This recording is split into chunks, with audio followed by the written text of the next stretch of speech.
Yang demikian itu benar-benar terdapat tanda kebesaran Allah bagi orang yang berakal. Kemudian tahapan yang kedua, Allah kemudian baru menyebutkan bahwa di dalam khamr dan maisir itu ada dosa, tapi juga ada manfaatnya. Tetapi dosanya lebih besar daripada manfaatnya itu sendiri. Allah berfirman di dalam surat Al-Baqarah ayat 219. Yas'alunaka 'anil khamri wal maisir qul fihima itsmun kabir wa manafi'u lin-nas wa itsmuhuma akbar min naf'ihima. Mereka bertanya kepada Muhammad tentang khamr dan judi. Maka katakanlah bahwa pada keduanya itu terdapat dosa besar dan ada beberapa manfaat bagi manusia, tetapi dosanya lebih besar daripada manfaatnya. Misalnya di antara manfaat khamr adalah untuk menghangatkan tubuh, terutama pada musim dingin. Di Jazirah Arab terdapat dua musim, asy-syita was-shayf, musim dingin dan musim panas. Pada musim dingin bahkan ada kalanya sampai turun salju di daerah-daerah tertentu, misalnya daerah Tabuk, Palestina dan Yordania. Bahkan sebagian obat ada juga yang mengandung alkohol. Bagi orang Arab, meminum khamr adalah sebuah kepuasan dan kebanggaan tersendiri. Hadirin rahimakumullah, kita kembali kepada surat Al-Baqarah ayat 219 bahwa Allah menyebutkan khamr itu ternyata memiliki manfaat, walaupun dosanya adalah lebih besar dari manfaatnya itu sendiri. Maka dengan ayat ini Umar bin Khattab kemudian berkesimpulan bahwa hukum khamr itu adalah haram. Namun sebagian sahabat berpendapat selama ada manfaatnya maka boleh dikonsumsi, sehingga terjadilah mabuk di saat mendekati waktu sholat. At-Tirmizi meriwayatkan bahwa Ali bin Abi Thalib menceritakan suatu saat Abdurrahman bin Auf, beliau menyediakan makanan dan minuman, kemudian mengundang para sahabat, dan kemudian para sahabat meminum khamr sampai kemudian mabuk. Datanglah waktu sholat maghrib, kemudian Ali didorong untuk menjadi imam, dan kemudian Ali saat itu membaca surat Al-Kafir dengan kacau sekali. Na'budu ma ta'budun, laknya dibuat. Na'budu ma ta'budun, kami menyembah apa yang kalian sembah. Dan saat itu memang khamr belum diharamkan. Maka masuk kepada tahapan yang ketiga, Allah Subhanahu wa ta'ala mengharamkan khamr ketika sholat.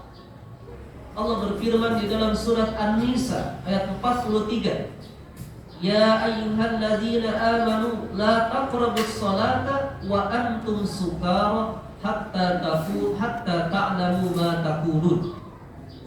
Hai orang-orang yang beriman, janganlah kalian sholat sedangkan kalian dalam keadaan mabuk, sampai kalian mengerti apa yang kalian ucapkan. Maka para sahabat berpendapat bahwa haramnya khamr itu adalah ketika mendekati waktu sholat. Maka mereka pun meminumnya setelah sholat isya, agar ketika waktu fajar sudah bugar kembali. Bahkan sahabat Iqban bin Malik mengadakan sebuah pesta yang mengundang para sahabat lainnya. Mereka meminum khamr sampai mabuk dan terjadilah perkelahian sampai ada yang terluka.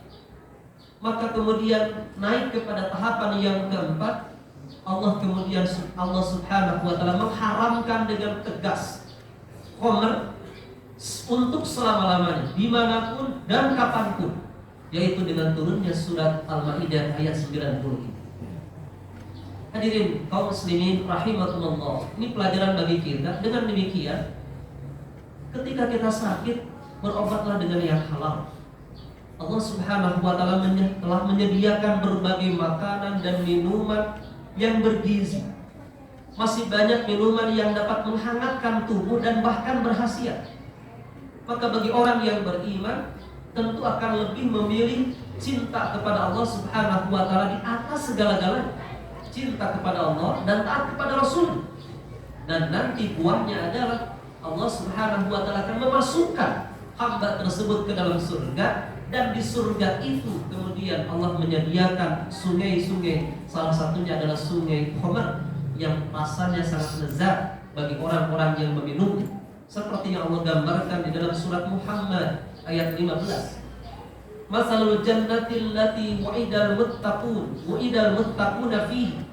Perumpamaan surga yang disediakan bagi orang-orang yang bertakwa. Fiha anharun min ma'in ghairi asin wa anharun min labanin lam yataghayyar ta'mu.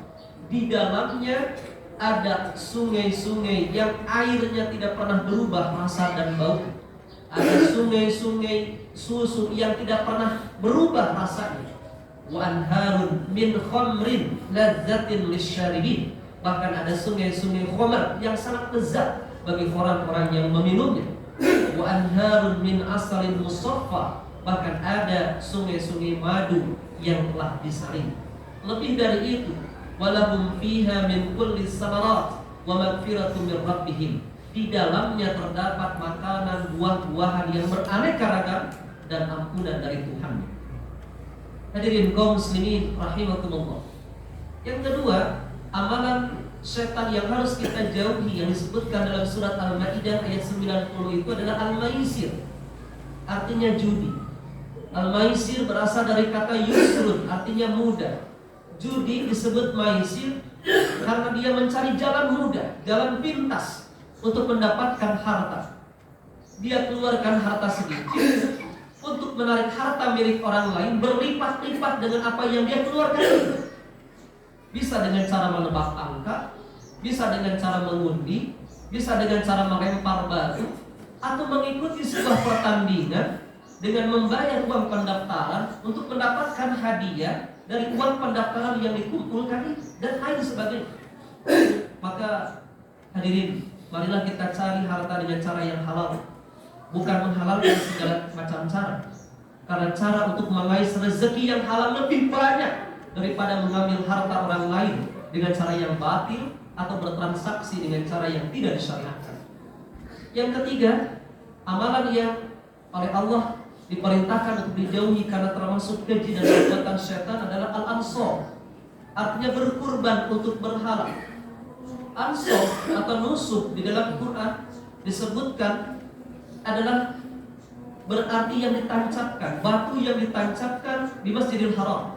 Bahkan Ibnu Katsir menyebutkan nusuk saat itu ada 360 batu yang ditancapkan, dan kemudian orang jahiliyah menyembelih binatang di sekitar batu tersebut, darahnya kemudian dilaburkan pada batu itu, dagingnya ada yang disimpan di batu itu, ada yang dimakan dan ada yang dibagikan. Sungguh perbuatan ini adalah perbuatan yang musyrik. Maka hendaklah kita hindari perbuatan dosa ini. Binatang yang disembelih bukan untuk tumbal demi mengokohkan bangunan, bukan untuk dikubur agar fondasi rumah menjadi kokoh, bukan untuk dilempar ke lautan sebagai tanda terima kasih kepada alam yang telah memberi ikan yang banyak, atau bukan untuk dijadikan sesajen demi mendapatkan kebaikan. Kurban dalam Islam adalah seperti yang digambarkan di dalam surat Al-Kautsar, inna a'tainakal kautsar fashalli lirabbika wanhar. Sesungguhnya kami telah memberi nikmat yang banyak kepadamu, maka dirikanlah salat dan kurban karena Allah, karena Tuhan. Kurban sebagai wujud syukur kepada Allah. Maka keluar dari niat yang ikhlas untuk Allah dan dilakukan dengan tata cara yang telah diajarkan oleh Rasulullah. Maka berbahagialah bila tahun ini di antara kita ada yang berkurban. Luruskan niat, karena yang akan sampai kepada Allah bukan darah dan dagingnya dari hewan tersebut, tapi adalah ketakwaan sebagai wujud ketaatan dan tunduk atas perintah Allah Subhanahu wa taala. Yang keempat, amalan yang keji itu adalah al-azlam, mengundi nasib dengan anak panah. Orang jahiliyah dulu biasanya kalau akan melakukan sebuah acara, kemudian mereka mendatangi Ka'bah, meminta kepada pemilik kunci Ka'bah untuk memberikan kunci tersebut guna mengambil satu anak panah yang belum diberi bulu, disebut dengan azlam, dengan cara meraba-raba tanpa melihat. Kemudian 3 anak panah itu yang ditempatkan dalam sebuah tempat disebut dengan kidah, ditulisi. Anak panah yang pertama ditulis lakukan, anak panah yang kedua ditulis jangan lakukan, dan anak panah yang ketiga tidak dituliskan. Ketika seseorang mengambil anak panah yang ada tulisan lakukan, dia harus melakukan rencana ini karena dia meyakini itu adalah perintah dari Tuhan. Ketika dia mengambil anak panah itu yang dituliskan jangan lakukan, maka dia tidak akan melakukan rencana tersebut. Dan ketika mengambil anak panah yang tidak ada tulisannya, harus diulangi kembali sampai mendapatkan anak panah yang ada tulisannya. Zaman sekarang mungkin mirip dengan menghitung jari atau melempar dadu untuk menentukan sebuah pilihan atau rencana. Maka tentu bagi kita, bagi orang yang beriman, yang meyakini bahwa Allah Maha Tahu segala-galanya, yang Allah menakdirkan segala-galanya bagi hambanya, akan bersandar kepada Allah Subhanahu wa Ta'ala. Ia akan berdoa dan meminta petunjuk kepada Allah, dan bahkan jika dihadapkan kepada sebuah pilihan yang sangat sulit, maka istikharah menjadi sebuah solusi yang terbaik bagi dirinya. Barakallahu li wa lakum. Allahumma shalli.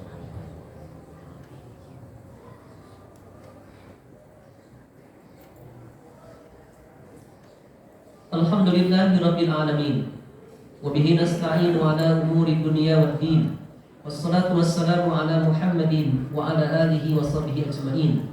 Asyhadu an la ilaha illallah wa asyhadu anna Muhammadar Rasulullah. Amma ba'du. Hadirin rahimakumullah, ayat berikutnya surat Al-Maidah ayat 91, Allah menyebutkan berbagai dampak dan bahaya dari khamr dan maisir. Di antaranya adalah al-adawah wal baghdha, bahwa khamr dan maisir akan menumbuhkan permusuhan dan kebencian.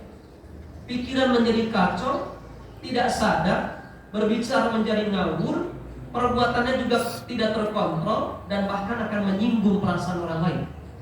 Yang kedua, wa yasuddakum an zikrillahi wa anis shalah, akan menghalangi dari zikir dan melalaikan dari salat. Akibatnya ia jauh dari Allah Subhanahu wa Ta'ala dan semakin dikuasai oleh syaitan dan hawa nafsunya, yang pada akhirnya hidupnya tidak jauh beda dengan binatang yang hanya mempertuhankan birahi dan hawa nafsunya. Maka di penghujung ayat tersebut Allah Subhanahu wa Ta'ala memberikan penawaran kepada kita, fahal antum muntahun, apakah kalian akan berlanjut dengan perbuatan tersebut atau kalian berhenti?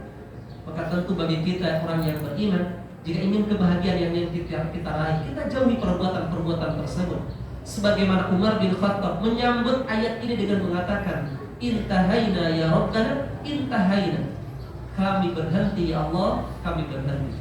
Mudah-mudahan diri kita dilindungi oleh Allah Subhanahu wa Ta'ala dari amalan-amalan keji, amalan-amalan syaitan, juga generasi kita, keluarga kita, lingkungan kita dari perbuatan-perbuatan syaitan yang hanya akan merusak diri kita, keluarga kita, masa depan kita, bahkan akhirat kita. Mudah-mudahan Allah menerima setiap amal ibadah kita dan mengampuni dari setiap dosa dan kesalahan. Rabbana atina fid dunya hasanah wa fil akhirati hasanah wa qina adzabannar. Aqulu qawli hadza wa astaghfirullaha li wa lakum. Aqimus shalah. Wassalamualaikum warahmatullahi wabarakatuh.